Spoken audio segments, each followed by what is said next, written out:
Hi everybody, Jay with Somnilopod here. I wanted to introduce this video. We've got some information about the history of sleep medicine, how we have looked at sleep historically, as well as how sleep medicine has developed over the years, and some of the people that have brought that information to us and helped us define the role that we play in making sure that everybody is getting as much sleep as possible and how we diagnose the things that go wrong. I hope you enjoy it.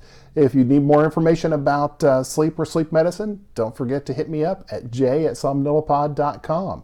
You can also follow me on Facebook, Twitter, and now YouTube. So please like and subscribe if you feel so inclined, and I hope you enjoy the video. Thanks.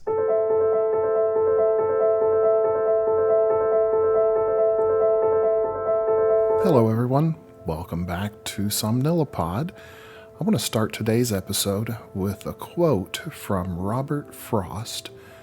"The woods are lovely, dark, and deep, but I have promises to keep and miles to go before I sleep."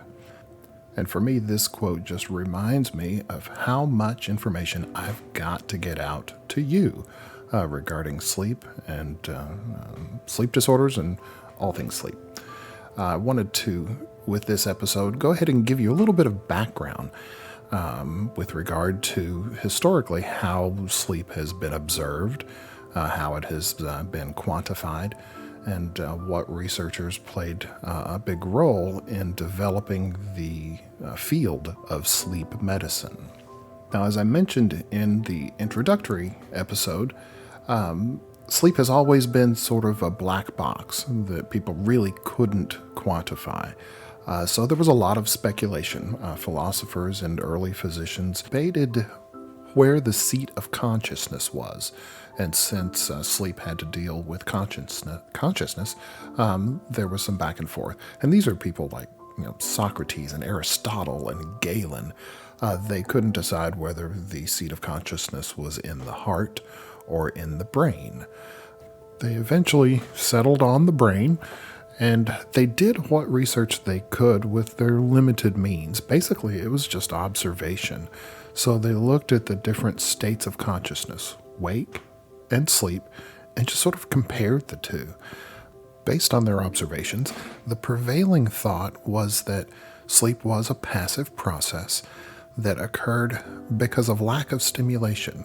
So the sun goes down, people aren't as active as they normally were, the brain wasn't being as stimulated as it usually was, so it shut down for the next several hours and then started back up with the sun the next day. It wasn't until the early 1700s that some of their observations began to give us a bit of a clue that sleep wasn't necessarily the passive process that people had thought it was for centuries. A scientist named Jean-Jacques Dement demonstrated circadian rhythms in the absence of environmental cues. He did this with plants. Basically, he did not let them see that the sun was out and noticed that they went through their cycles of opening, closing, leaves turning, etc., without any clue from the outside world as far as the sunlight is concerned. Now, fast forward to Victorian England. These are the late 1800s. And a researcher named Sir Richard Caton in England was the first to discover electrical activity in the brains of rabbits. Now, as far as time frame is concerned, this is full-on Queen Victoria, H.G. Wells and the Time Machine, Frankenstein's castle up in the mountains in Germany, lightning flashing and gadgets turning.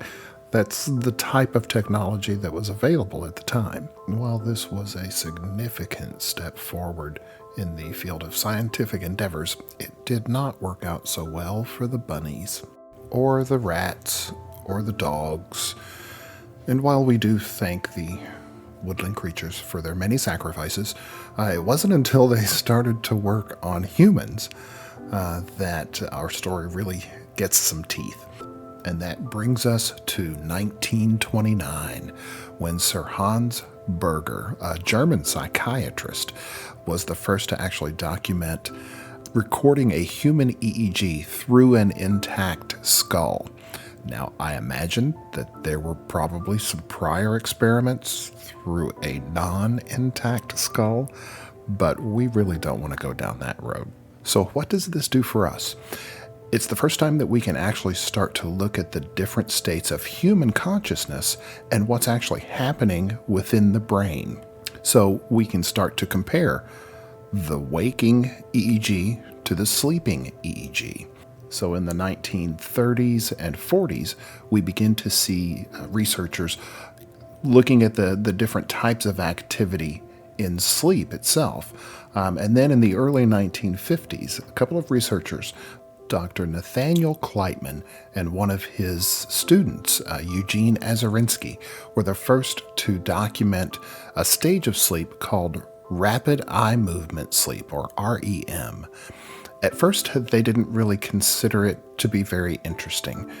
So in a conversation that Dr. Azarinsky had with another one of his fellow students, Dr. William Dement, he explained that Dr.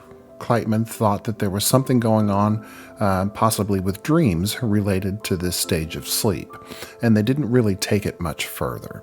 The other student he was talking to, however, William Dement, did take that big ball of interesting dream stuff and he ran with it.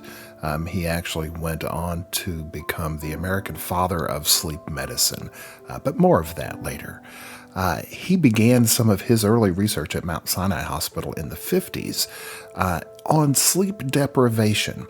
Now, sleep deprivation was one of those areas that could be studied without actually having to hook anything up to a person. Some earlier experiments actually used rats, again, the poor little woodland creatures, and they kept them from getting sleep for for as long as they could stand it. And all of the rats in the experiment died within 2 to 3 weeks. So sleep deprivation is definably interesting to see that people without sleep, something actually happened to them. So Dr. Dement, in the 1960s, actually in 1964, he monitored a young man named Randy Gardner, who was only 17 years old, and Mr. Gardner was able to set the world record for the longest amount of time without sleep, 11 full days and 25 minutes. Now, I don't know about you, but I do good just trying to stay awake for 24 hours. Usually I can't make it past 8 o'clock in the evening, let's just be honest. So this was a really incredible feat for this young guy. Now, one of the things they were trying to decide was whether or not there would be any sort of detrimental side effects. And originally they just sort of assumed, based on the way Randy was reacting to some of the things they were trying to get him to do, that he was handling it fairly well. Several things that they did notice, however, was that he began to have difficulty with concentration, with short-term memory, eventually developed paranoia and hallucinations.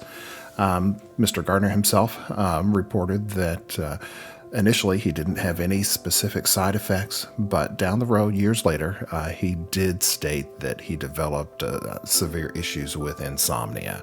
That's not to say that it was an effect of the experiment, it's just he had some difficulty sleeping. Now, it was in that same year, 1964, that Dr. Dement opened what is considered to be the first sleep disorders center in the United States at Stanford University. And it was actually originally intended to be a narcolepsy clinic. They were still trying to figure out what was going on since sleep medicine hadn't really been invented yet. So they noticed that a number of patients would fall into REM sleep very quickly as compared to other people. So this was their original focus of treatment. Dr. Dement himself was quoted as saying, quote, "I believe that the study of sleep became a true scientific field in 1953, when I finally was able to make all-night continuous recordings of brain and eye activity during sleep.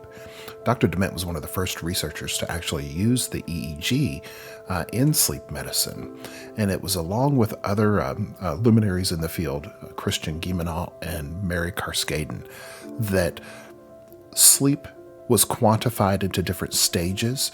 So they looked at what happened throughout the night and were able to give it some specific definitions with these EEG recordings, as well as that type of testing for narcolepsy that they were doing in their narcolepsy clinic at Stanford. He worked with Mary Carskadon, and they developed a type of study called a multiple sleep latency test. Interestingly, a lot of the same definitions of the types of activity that are happening during sleep that they discovered with their research in the late 60s, early 70s, we still use today for the most part.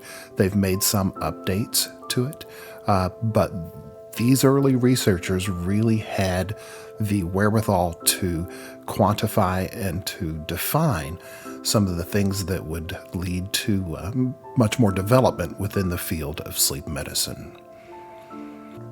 And with that, I'd like to wrap up this episode. Next episode, we will begin to explore what's actually happening in these sleep disorder centers that they developed. We've gotten a little bit of history as to why they were developed and what they were developed for. So we'll begin to take a little more in-depth look at what's actually happening when you are sent to one of these places. They actually do several different things, including research, as well as clinical diagnosis and treatment. So thank you so much for sticking with me. Please continue to check things out. Follow me on Instagram at Somnilopod and Facebook as well. You can also check out the website www.somnilopod.com. Please leave comments, suggestions, reviews, and tips for future episodes, things that you feel you're interested in that I can hopefully help you explore a little more in depth. Thank you so much. We'll see you next time.